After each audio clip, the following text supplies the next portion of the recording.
Just joining me on the program now is Mr. Wale Olu and Fola Daniel Adelese. Thank you for joining us. Thank you, Jibola. I'm sure you listened attentively to some of the reactions of some of the people we interviewed earlier today. What do you think is responsible for this unemployment rate, Wale? Well, unemployment is a fallout of the kind of economic policy that you are implementing. What's the policy here? Let me put the policy here. The policy here is one that those things that will drive the economy, those sectors that will drive the economy very well and that can take in a lot of people in jobs are still substantially in the hands of the government. Okay. And we know government not to be a particularly good manager of resources. And that is the problem we're having. The economy must be powered both by electricity and also by oil and gas, petrol and all that downstream. Now, these two areas are still in the hands of government. So as the government moves out, which they are doing by way of privatization and also by way of trying to, encourage the removal of subsidy.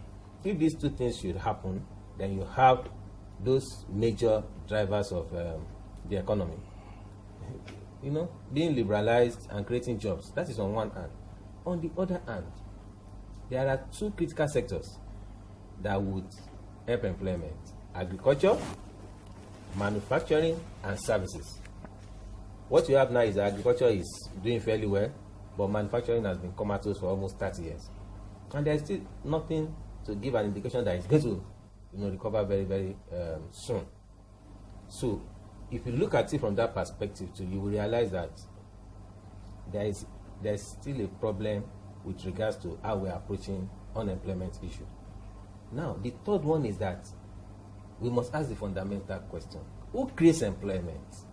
Who creates employment? It's not the government. Employment is created by the private sector on a sustainable basis.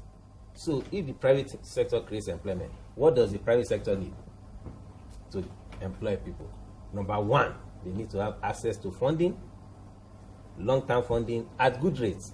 As we speak today, interest rate is almost like 20-something%. Nobody is going to invest long-term based on those kind of rates. The private sector needs infrastructure to be able to increase their outputs and probably export. We're not having that. The situation we have is where we hand all our revenue into the national ports and we give more than half of it to the federal government, and 70% of that half is being used to pay salaries and run government. So there's really nothing to provide that infrastructure at a faster rate that would have helped the private sector to grow and to begin to be able to employ people. Now, it's not as if the government is not making effort, but the efforts are not fundamental enough. The efforts are this kind of putting people in the civil service, putting people in the security services and the rest of them. Yeah, they will scratch the surface, but fundamentally, they are not going to create the kind of employment that will sustain this economy. Okay. Mind you, unemployment is about 24% as we speak. Yeah. Since last year, and it's not going to go away soon. All right. Fola, what's your own take? Okay, one of the most important things that he rightly mentioned is the issue of infrastructure and development. And my own basic concern over the years, as I've rightly pointed out in series, is that I think for this country, we've been focusing on developing some areas at the expense of the others. I'll give you a practical example in Lagos. If you take a look at the structure in Lagos, if everybody wants a job, they focus on some key areas. They are looking for jobs in some places, and they don't look for jobs in some other places. Take, for instance, somebody wants a job. He starts looking for a job in Ikoyi, in Victoria Island, in Ikeja. Where else? Those are some of the major places where people look for jobs. In Lagos State, as an example. Why is that? It is because those areas are the areas that have been properly developed. And the other areas in Lagos have not been as developed as those areas that I mentioned. So what happens at the end of the day?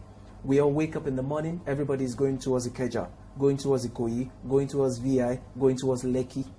And the areas where we live are left undeveloped and considered simply as residential areas. What happens in the long run? When those areas are crowded, we say all the jobs have been taken. But it's not that all the jobs have been taken. The issue is that the other places where we could have created more jobs, we left those places, we abandoned those places, we didn't create infrastructure in those other places. So the few places where there are infrastructures, everybody is rushing there. So when the jobs are finished there, we say there is no job again. Take a look at how long it takes you to drive from Lagos to Ibadan. It's about 1 hour, traveling at a very fast rate. 2 hours driving minimally. But between Lagos, Ibadan, from the Shagamu interchange, till you get into Ibadan, what do you see? Nothing. Bush, abandoned factories. Why is it like that? It's rare for you to see roads that are linking 2 major states in the country. In fact, that road is not linking 2 major states. It's linking 3 major states in the country. But you drive for 1, 2, 3 hours and all you see is bush and abandoned factories all along the road. It comes back to one of the things that he said. We are running government at a very high cost. And I have said that we should have part-time politicians and full-time businessmen. If they run businesses, if they have built businesses from the scratch, they know what it is to create jobs, they will understand what Nigerians are talking about. But a whole lot of them are people who went from civil service to politics. And some of them are people who came from abroad and joined politics. So they don't even understand, they have no idea what we're talking about. Those are the major issues. We need to cut down on government expenses. When we cut down on government expenses and then encourage, for instance, yesterday I was driving and I saw something like the typical keke napep that we always see around Lagos. But this one was a bit different. It was bigger and it had a funny structure, and I saw on it made in Nigeria. And so I laughed because I felt if this guy had some sort of funding and imagine that to support, and imagine that he was going to establish a factory here in Nigeria, imagine how many people he would be employing. Because he would need a marketing team.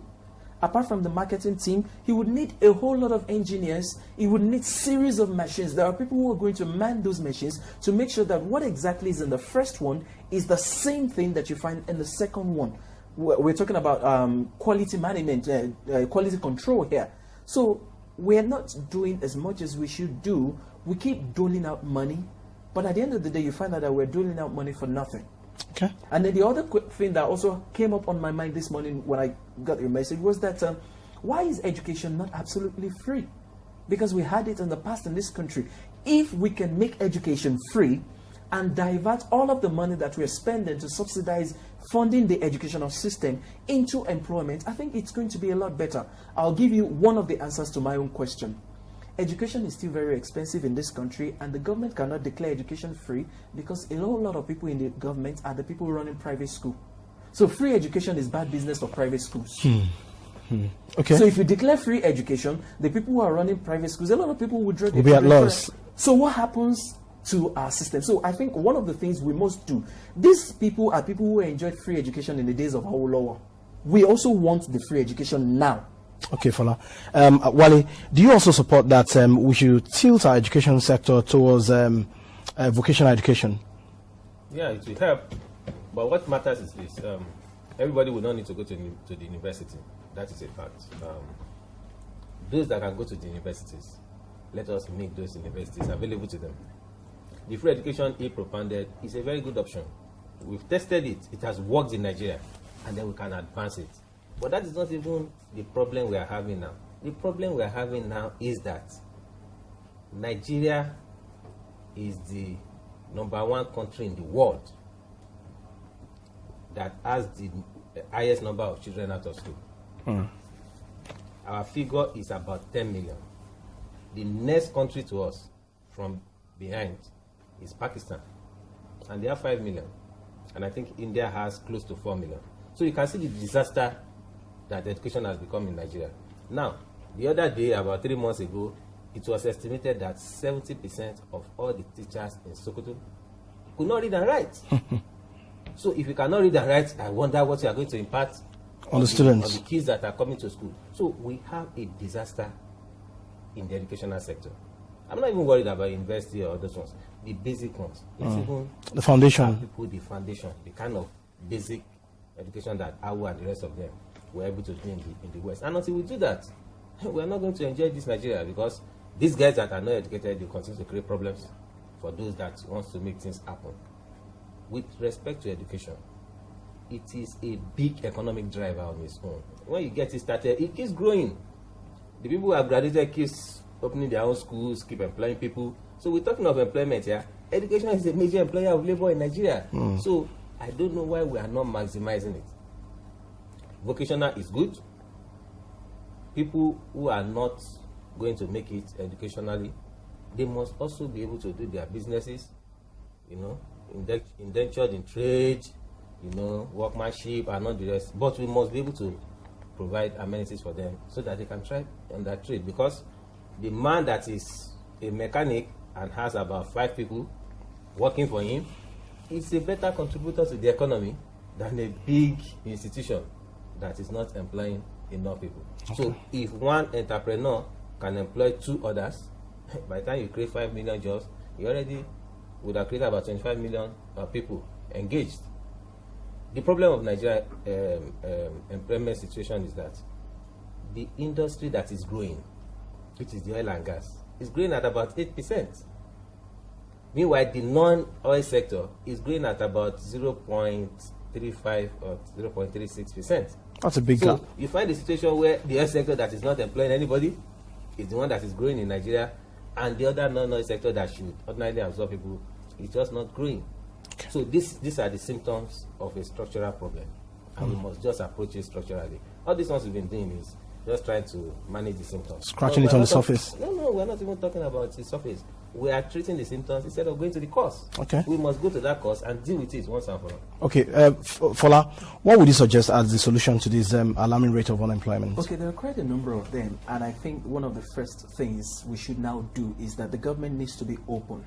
I think that any wise government, when you come into power, in those days when we were running our own kind of government, not the kind of government that we run today, where you have a king and you have chiefs, one of the first things that the king would do as soon as he is enthroned is he calls for some of the wisest, not just in his own assumption, but in investigation, some of the wisest people, and he says, what are your own suggestions? So I suggest that we improve the social media. We see what the likes of Facebook have become. We see what Google has become. There are so many young people with that internet talent. Let's invest in social media and let's give funding to entrepreneurs. Those are key things. Okay, gentlemen, thank you very much for finding time to be on the program today. I've been speaking with Mr. Wale Oluo and Fola Daniel Adelesi on the alarming rate of unemployment in the country. That's our discussion today on Daytime Talk. We thank you very much for sparing your time to watch the program. Daytime Talk will be back again tomorrow at 1 p.m. My name is Jibola.